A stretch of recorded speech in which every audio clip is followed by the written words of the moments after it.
En este video vamos a definir cuál es el ámbito de la nomenclatura zoológica, qué tipo de nombres están incluidos, cuáles están excluidos.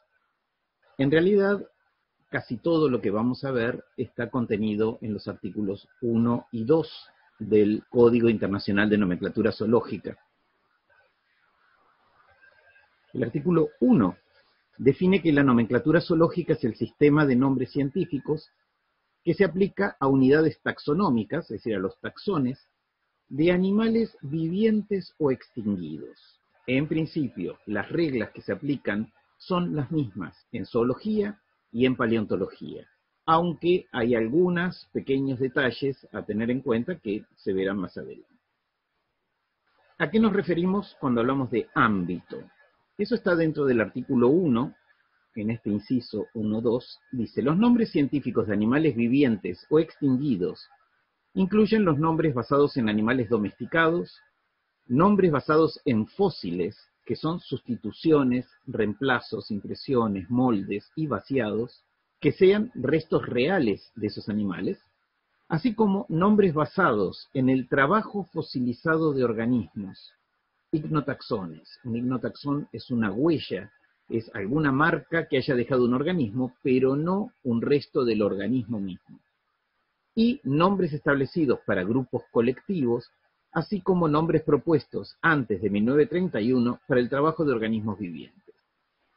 Las reglas son las mismas para paleontología y para zoología. Sin embargo, si se trata de un organismo viviente, no podemos darle nombre conociendo solamente su trabajo, es decir, sus huellas, sus nidos, sus cuevas.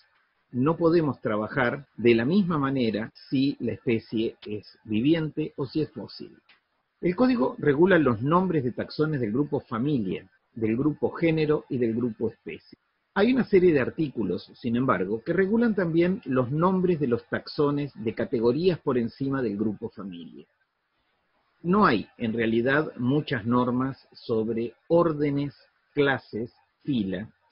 Lo que el código establece para nombres por encima del nivel de familia es simplemente que hayan sido publicados en una obra disponible, que estén escritos con las letras del alfabeto latino, que la primera letra esté en mayúscula.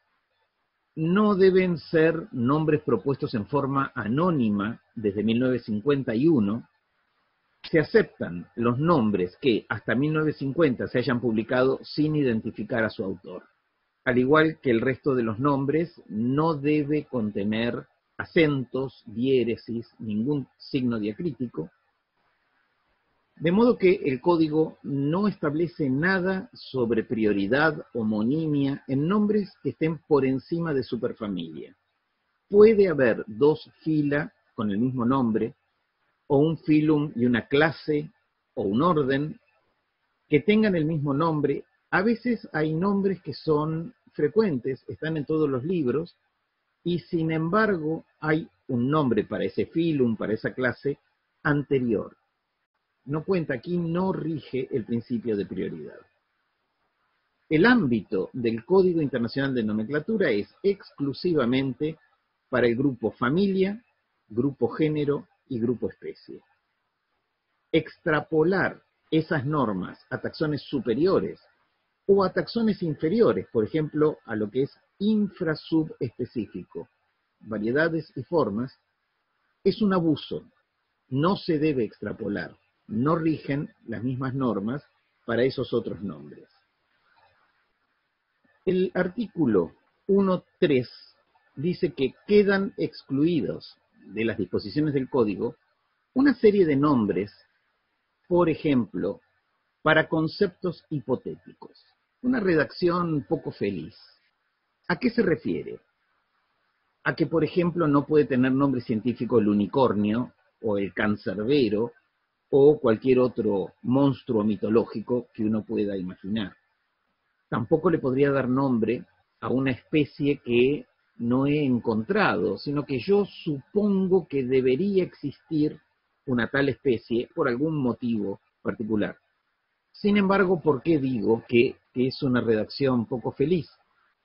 Porque, en definitiva, plantear la existencia de una especie nueva, o de un género nuevo, o de una familia nueva, implica plantear una hipótesis.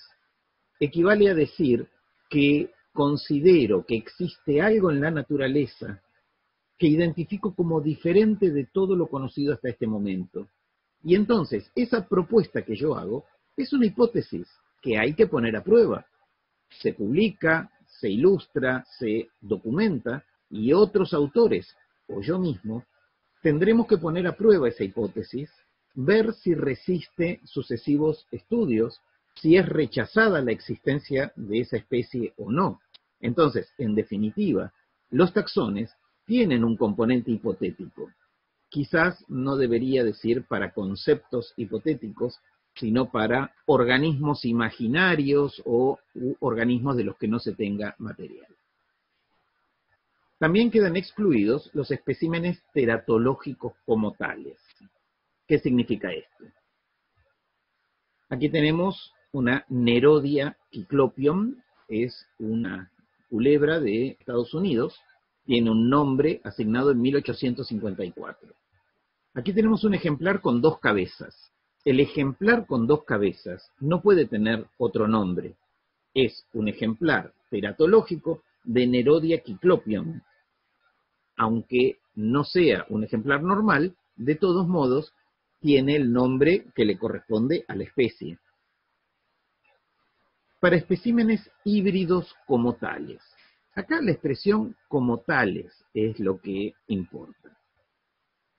2 especies de mamíferos marinos, una falsa orca y un delfín nariz de botella. Son interfecundos. Cuando estas 2 especies se cruzan, nace un balfin. Balfin es el nombre común que se le da por ser un híbrido entre ballena y delfín. Sin embargo, el balfin no puede tener un nombre científico dentro del ámbito del Código de Nomenclatura Zoológica. No quiere decir que no pueda tener un nombre científico, sino que el código no dice cuál es la metodología o cuáles son las características de ese nombre. Si se pone Pseudorca crasidens por Tursiops truncatus, el código no tiene nada que ver, es decir, la forma en que se designen los híbridos no está contemplada por el Código de Nomenclatura. Tampoco están contemplados los nombres de entidades infrasubespecíficas, es decir, las variedades, las formas, están por debajo del nivel de subespecie. El código no alcanza hasta ellas. Esta es otra de las diferencias con el Código Internacional de Nomenclatura Botánica. En botánica está reglamentado cómo se le da nombre a las variedades y las formas. En zoología no. Esto no quiere decir que no se puedan designar variedades o formas si un zoólogo considera que es conveniente, que es útil. Lo que no hace el código es decir de qué manera le debe dar ese nombre. Puede tener una sigla, puede tener un número, no importa, no está contemplado por el código. Hay que tener en cuenta también que el concepto de subespecie está muy ligado a la teoría sintética de la evolución, a la formación gradual, acumulativa, por selección natural, que es un modelo de especiación cada vez menos aplicable.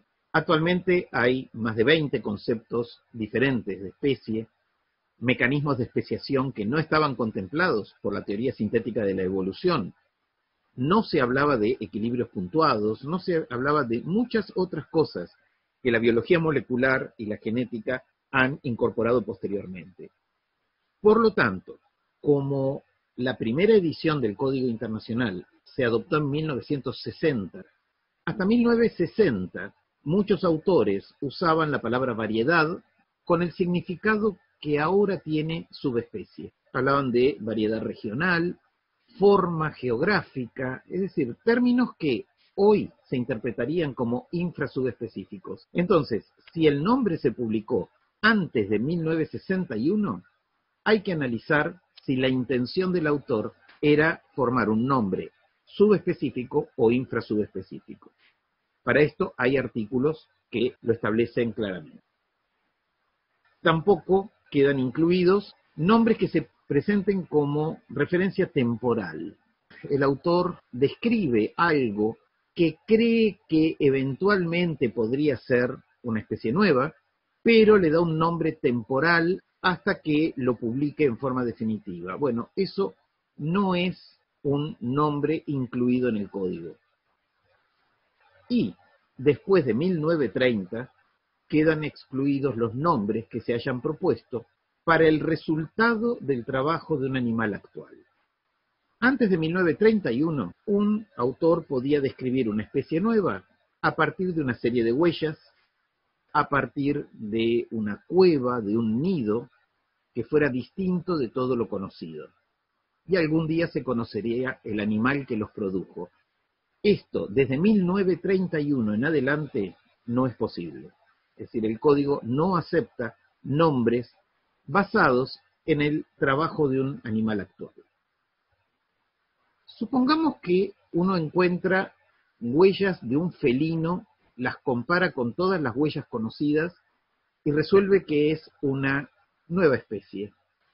No puedo, desde 1931, tomar esta evidencia como material que documente la especie.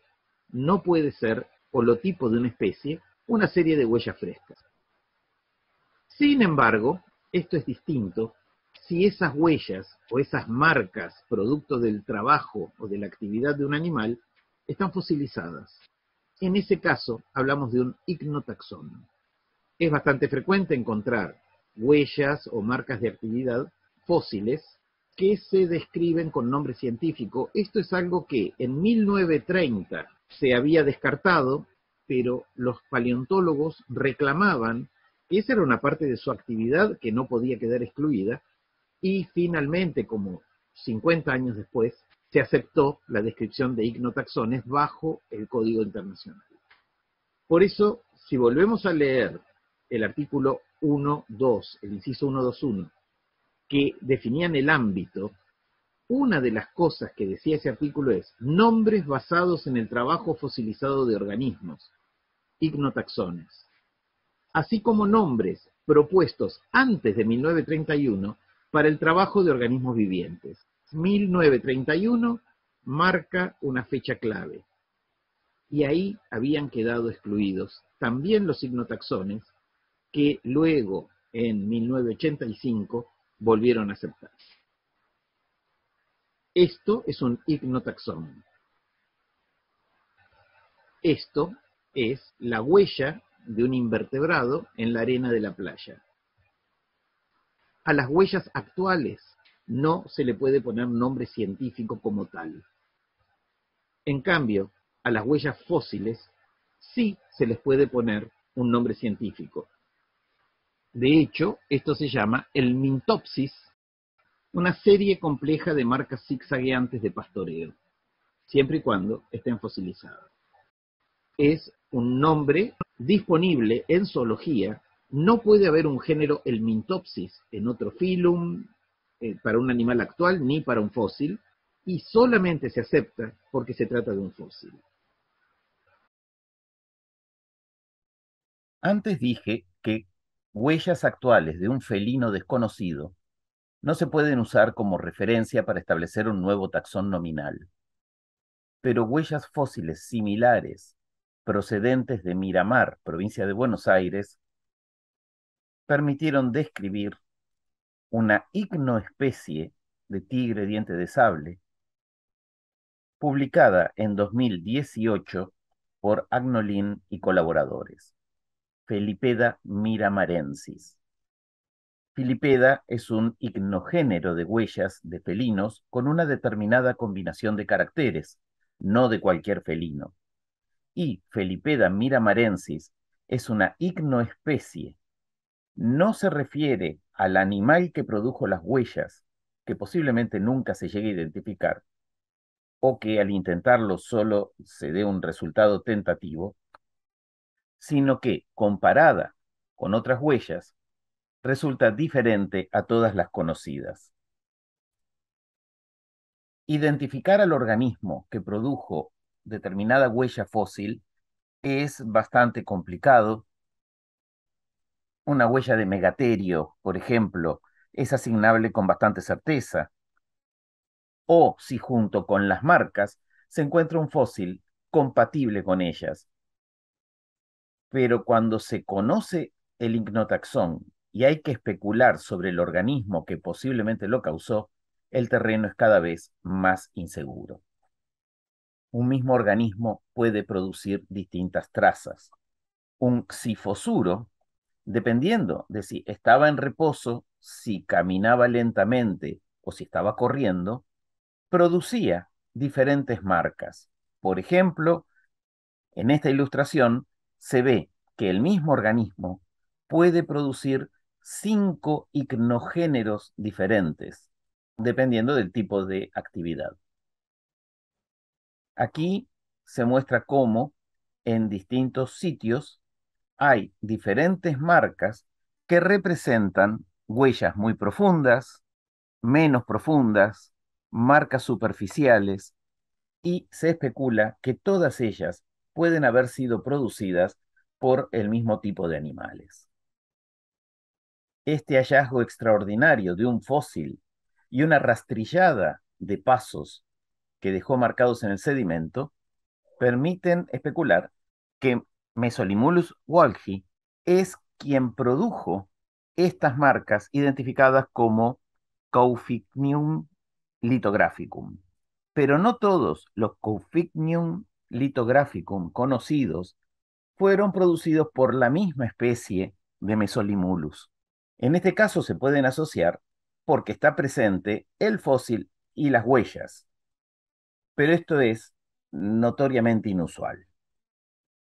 Los ignotaxones reciben nombre como familias, géneros y especies, pero no se refieren a los organismos que produjeron las marcas, sino el tipo de marcas.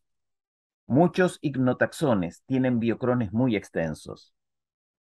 El Mintoidignites tenuis tiene un biocrón que va desde el Cámbrico inferior al Holoceno, más de 500 millones de años. Obviamente ningún organismo tiene un biocrón semejante. El nombre alude a senderos simples no ramificados, rectos a suavemente curvados, paralelos al plano de sedimentación y con determinadas características. Los ignotaxones son nombres taxonómicos para evidencias del trabajo de un organismo que la mayor parte de las veces no se sabe qué organismo es. El debate de qué tipo de evidencias es necesaria para documentar la existencia de un taxón lleva a situaciones difíciles de resolver. El fraude es posible y, por supuesto, desprestigia al autor que lo comete si el engaño se descubre, pero a veces pasa mucho tiempo hasta que alguien revisa a fondo el material depositado en un museo, si es que éste no se perdió o se destruyó en algún momento. Desde la aparición de Photoshop, se ha hecho muy sencillo inventar especies. Y aún en el caso de que se usen métodos tradicionales, la propia subjetividad de quien dibuja la especie nueva que está por describir lleva a ligeras modificaciones, quizás inconscientes, quizás no, que analizadas muy detalladamente pueden llegar a modificar el concepto que se tenía de un determinado taxón. Muchas especies descritas someramente, que no tienen material de referencia, quedan, quizá para siempre, como nómina dubia, es decir, nombres dudosos que no pueden aplicarse con seguridad a un taxón concreto. Y ocupan un lugar en los catálogos de nombres. A veces hay quien se preocupa especialmente por esos nómina dubia, pero no siempre merecen ser resueltos.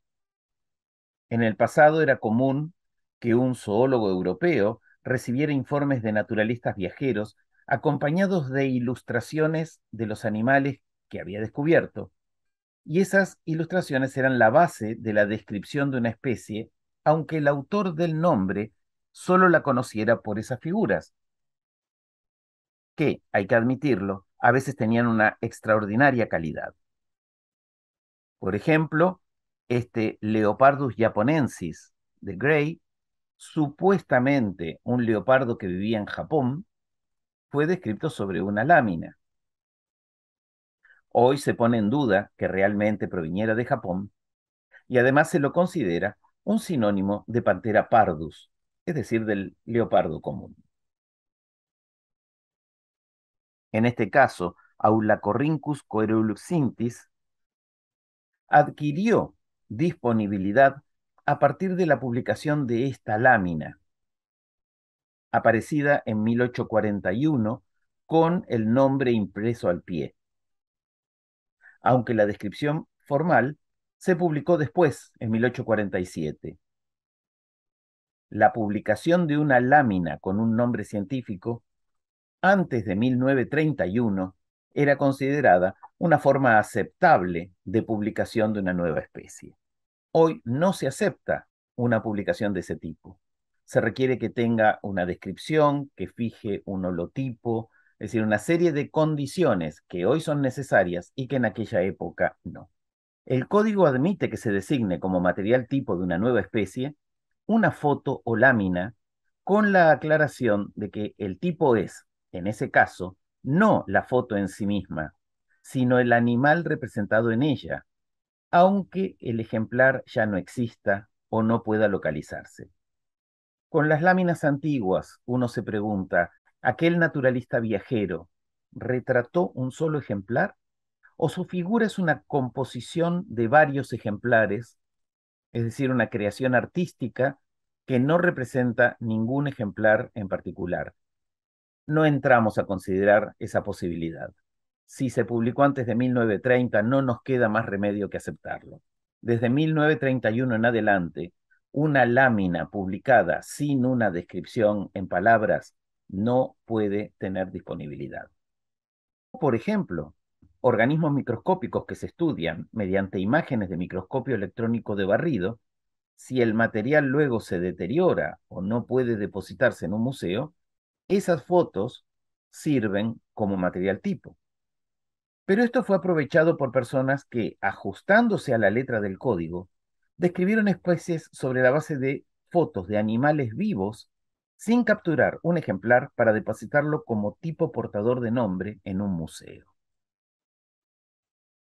Un caso muy sonado es el de la iguana rosa de las Galápagos. Conolophus martae fue descrito en 2009 sobre la base de un ejemplar vivo. El holotipo fue designado, se le colocó marcas, se lo midió, se tomaron muestras de sangre, se pudo secuenciar su material genético y se le colocó un transponder satelital para poder ubicarlo con GPS en cualquier momento. Luego de lo cual, el holotipo se liberó. Se supone que está vivo en algún lugar de las Galápagos.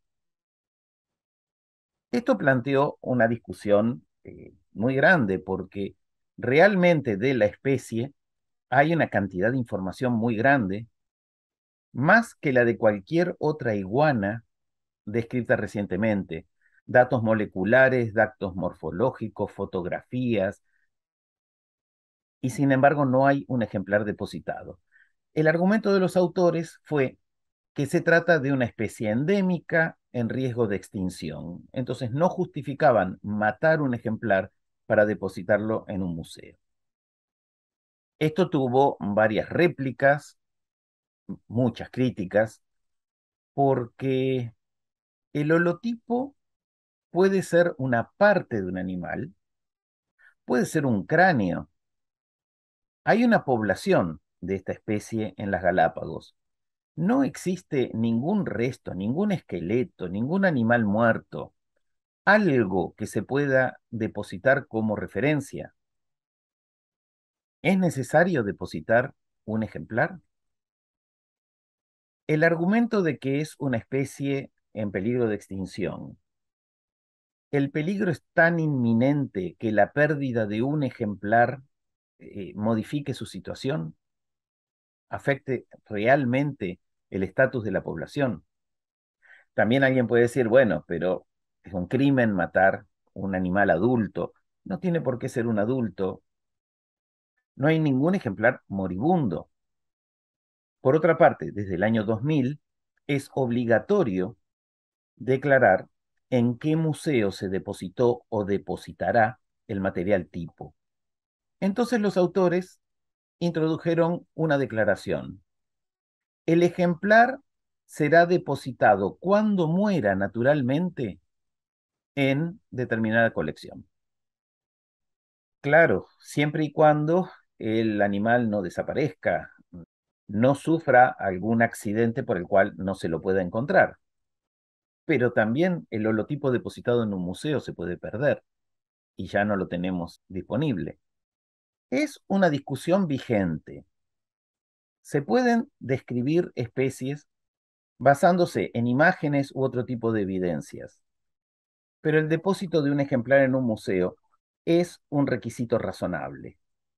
Se ha podido extraer material genético de muestras preservadas en alcohol o de cueros. Han provisto información que en el momento de describir las especies era inimaginable. Un cráneo de una iguana depositado en un museo en el futuro quizá provea información hoy insospechada. En el caso de la iguana rosada de las Galápagos, hay muchísima información que permite caracterizar muy bien la especie. Pero antes que ella, se habían descrito por lo menos otras 4 especies de vertebrados con holotipo vivo. Un par de aves, 2 especies de monos. Simplemente los autores basaron su descripción en fotografías de animales silvestres que no fueron capturados, que no pueden ser capturados nunca más, no están identificados como la iguana, con un transponder, no se tomaron las mismas precauciones. Esto motivó que en 2017 la Comisión Internacional de Nomenclatura Zoológica emitiera la Declaración 45, que modifica provisionalmente el código, agregando recomendaciones al artículo 73 y creando el término ejemplar preservado. Esta declaración agrega recomendaciones al código para el caso en que no se pueda preservar un ejemplar como tipo. Ahora se espera que un autor que decida no preservar un tipo justifique las razones por las cuales lo hace, consulte con colegas antes de hacerlo, es decir, varias disposiciones que intentan evitar el abuso, intentan evitar la comodidad de sacar una foto y publicar una especie sin intentar siquiera la preservación de un material de referencia. La tradición dice que en el Loch Ness, en Escocia, vive un monstruo al que afectuosamente llaman Nessie. Nessie tiene nombre científico. Se llama Nessitera rhombopteryx, de Scott y Rhines, 1975. El nombre le fue puesto en una nota publicada en Nature, nada menos. Es decir, una revista tremendamente selectiva publicó la descripción taxonómica y el acto nomenclatural de ponerle nombre. Según el código de nomenclatura, una foto del holotipo sirve para documentar la descripción, aunque el ejemplar ya no exista o no se lo pueda localizar. Entonces, Scott y Rhines describieron como una especie nueva al monstruo de Loch Ness mediante imágenes. Peter Scott era un ornitólogo, conservacionista, pintor, deportista, tenía el título de caballero, Sir, por su contribución a la conservación de la vida silvestre. Es decir, fue un hombre muy vinculado a la WWF, muy activo, mientras que Rhines era abogado, inventor, músico, compositor norteamericano, y trabajó mucho para tratar de localizar al monstruo de Loch Ness. Es el autor de muchas de las fotos que se conocen del supuesto monstruo. En 1962, ellos fundaron el Loch Ness Phenomena Investigation Bureau, que en 1969 tenía 1.030 miembros, 1.000 personas interesadas en estudiar este supuesto monstruo. Una vez que la especie tuvo nombre científico, Scott pudo solicitar que incluyeran al monstruo de Loch Ness en el libro rojo de las especies amenazadas. La UICN no registra especies que no tengan nombre. Entonces, el argumento fue que se le daba nombre científico preocupados por la conservación de esta especie endémica del Loch Ness para la que querían protección especial. Todo esto parece un disparate, es un disparate, pero lleva a pensar en cuántas especies se describen, de las que tenemos muy poca información, de las que tenemos como prueba una foto que no sabemos si realmente refleja algo real. De más está decir que la UICN nunca incorporó al libro rojo al monstruo de Loch Ness. Aquí está la publicación aparecida en Nature que le da nombre al monstruo de Loch Ness, y las críticas no se hicieron esperar. Rápidamente en la sección correspondencia apareció la carta del doctor Gordon Corbett del British Museum, criticando duramente a Nature por haber admitido el trabajo de Scott y Rhines, al que califican de un desprestigio para la ciencia inglesa y que no sirve para convencer de la existencia de ese animal. Critica que las fotos fueron retocadas por computadora sin referencia al tamaño del objeto romboidal que Scott y Rhines presentaron como una aleta. Considera que la evidencia presentada sobre la existencia de Nesiteras rhombopteryx está muy por debajo del estándar normal aceptable en taxonomía zoológica. Inmediatamente debajo de la carta del doctor Corbett, Scott le responde: señala que las fotos no son la única evidencia, sino que están respaldadas por datos del sonar.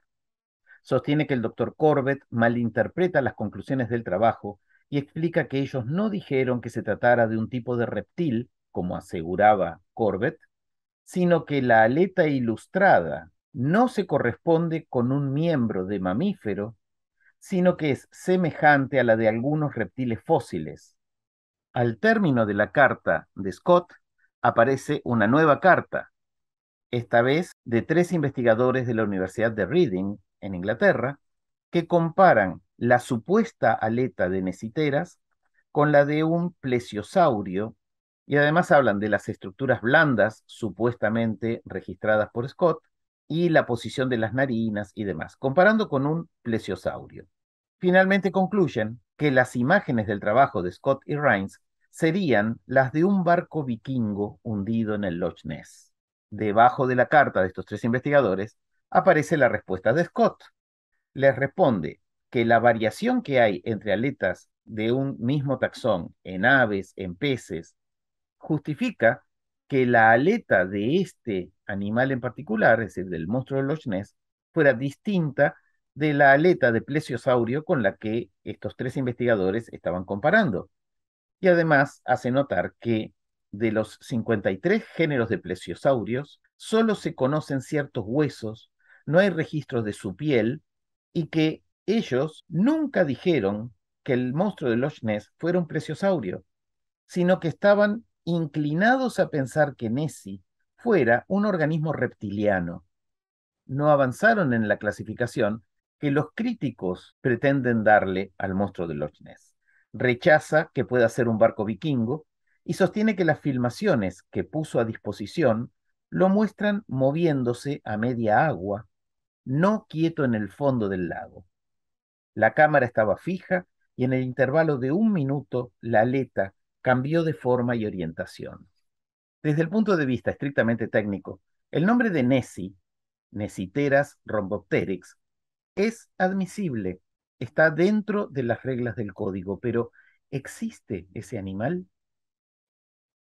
Los animales hipotéticos están excluidos del sistema internacional de nomenclatura, pero que las evidencias nos convenzan o no de la existencia de una especie es un problema ontológico y taxonómico, no es nomenclatural. Desde el punto de vista estrictamente técnico, el nombre de Nessie, Nesiteras rhombopteryx, es admisible, está dentro de las normas del código, pero existe. Que las pruebas no nos convenzan no es conceptualmente distinto a muchos otros casos, no tan obvios, de especies descritas con pruebas que para otros autores son insuficientes. El caso de Nessie generó un debate que, más allá de lo pintoresco, plantea una profunda reflexión sobre problemas ontológicos y epistemológicos de la clasificación y la forma en que la comunidad científica acepta o rechaza sus conclusiones. Hay que admitir que, aunque creo que el monstruo de Loch Ness es una patraña, Scott y Ryan presentaron más pruebas que lo que conocemos de muchos otros taxones que se aceptan con muy poca información solo porque son similares a otros conocidos y que tal vez nunca vuelvan a encontrarse.